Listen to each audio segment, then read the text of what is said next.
Amis, bonjour. Nous sommes au lendemain de Lag BaOmer, la Hiloula de Rabbi Shimon.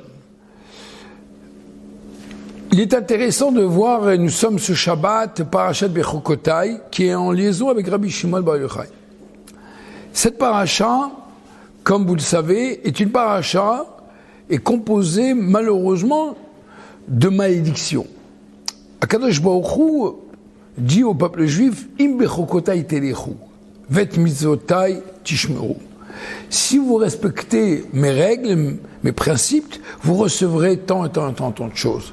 Si Dieu nous en préserve, on ne fait pas ce qu'il faut faire, voilà les résultats. Bon. A priori, et donc lorsqu'on entend toutes ces malédictions, on est très très très embêté et très choqué. On ne peut pas rester indifférent à cela. Le fait, il est que la Chassidoute nous explique qu'en vérité, toutes ces malédictions qu'on peut voir dans le texte, comment on les lit, ce sont des bénédictions. Un jour, le Rabbi Shtor Zalman, lui-même qui lisait la Torah tous les Shabbats, il s'est absenté.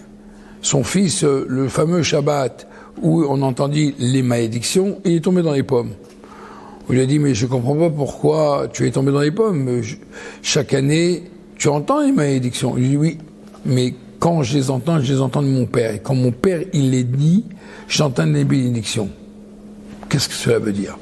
Alors, la Gemara, dans Moed Katan, dans le traité Moed Katan, nous raconte une histoire avec Rabbi Shimon Bar Yochai. Et à un moment, il avait reçu des rabbins. Et à un moment, Rabbi Shimon Bar Yochai demande à son fils, Rabbi Elazar, de raccompagner ses rabbins. Et de leur demander de les bénir. À ce moment-là, Rabbi Elazar reçoit une bénédiction de ses rabbins, et ils lui disent comme bénédiction, que, en vérité, que tu sèmes, mais que tu ne moissonnes pas. Voilà, semer et je moissonne pas. Que tu fasses entrer et ne pas sortir. Que tu fasses entrer et ne pas sortir. Que ta maison soit en désordre. Alors, il lui explique en vérité que tu enfantes des enfants, mais que Dieu en préserve, ils ne mourront pas.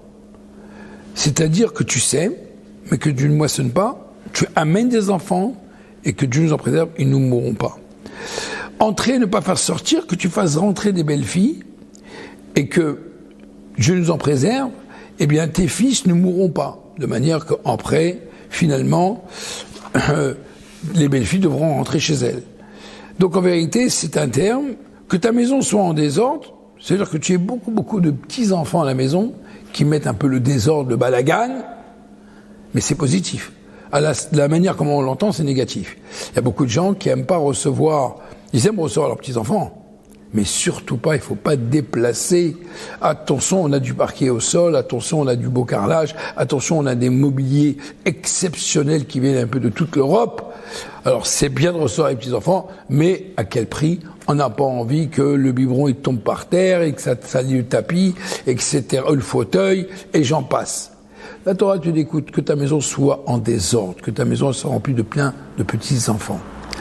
A priori, la question, elle est, comment se fait-il que le fils de Rabbi Shimon Bar Yochai, donc il a entendu des malédictions, nous on entend des malédictions dans la paracha Bechokotai, comme dans la paracha Kitavo, mais Rabbi Shimon Bar Yochai, lui, n'entend pas cela. Alors il faut savoir une chose, que parfois, ce sont des bénédictions, mais les bénédictions, elles sont tellement élevées, pour qu'elles viennent au monde, il faut qu'elles soient parfois habillées sous un emballage de malédiction.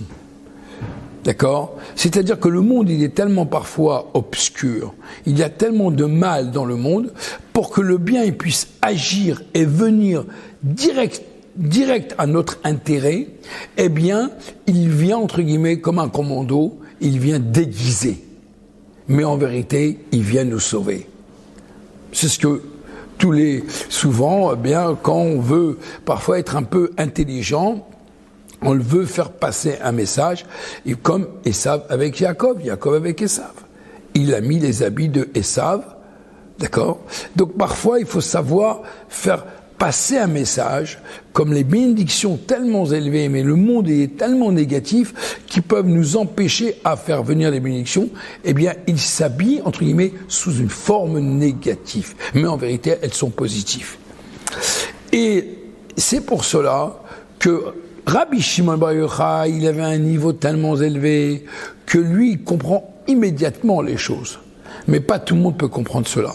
C'est la raison pour laquelle que nous savons très bien si à partir du moment, nous pensons que tout ce que Dieu y fait dans ce monde est pour le bien, eh bien, automatiquement, Dieu nous donnera également la possibilité, la capacité de comprendre le message que Dieu veut nous faire passer. C'est ce qu'on peut voir aujourd'hui dans le monde dans lequel nous vivons. Aujourd'hui, le peuple juif traverse un moment très difficile. Alors c'est vrai, il faut savoir qu'un jour, le rabbi de Lubavitch a reçu le grand rabbin d'Israël, le Rabbi Lo, qui est un rescapé de la Shoah. Et il faut savoir que, après la guerre de Kippour, les Juifs, malheureusement, étaient déprimés. Il y a de quoi. Mais, finalement, alors, le grand rabbin d'Israël a dit au rabbi, quand le rabbi lui a dit comment il va le peuple juif, le grand rabbin d'Israël a dit, le peuple juif, il se pose la question, qu'est-ce qu'on va faire? Qu'est-ce qu'on va devenir? Rabbi a répondu qu'un juif ne doit jamais dire qu'est-ce qu'on va faire. On doit toujours se poser la question, que doit-on faire? Il ne faut pas se demander qu'est-ce qu'on va faire, mais que dois-je faire? Il faut toujours aller dans l'idée que nous devons agir. Nous vivons aujourd'hui une période un peu compliquée, c'est vrai, mais comme on a pu le voir hier dans la parade de Lag BaOmer, que le mouvement Lubavitch a organisé dans son ensemble, et toutes les écoles ont participé au défilé, eh bien ça a donné une lueur, un espoir, de la chaleur et de la détermination que le peuple juif ne se plie pas à nos ennemis. Mais bien au contraire, nous restons fidèles à Akadosh Baruch Hu.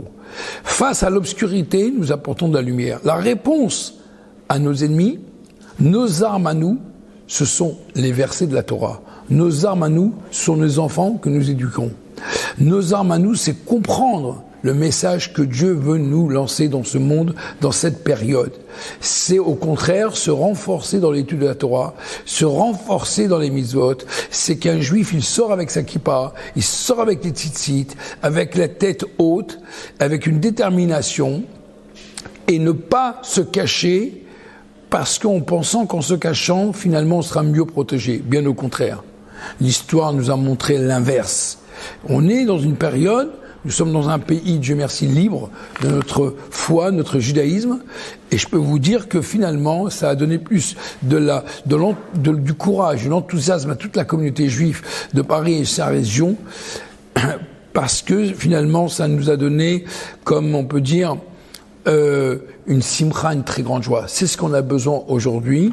Et c'est ce que Dieu, il a fait, Baruch Hashem, le Beth Lubavitch a fait, et c'est ce que nous continuerons à faire, Bezrat Hashem, le lendemain de Lag BaOmer. Que Dieu y fasse qu'on entende des bonnes nouvelles pour Eretz HaKodesh, Eretz Israël, et que si Dieu veut, la victoire très prochaine face à nos ennemis, et que ma chère très prochainement arrive. Merci beaucoup.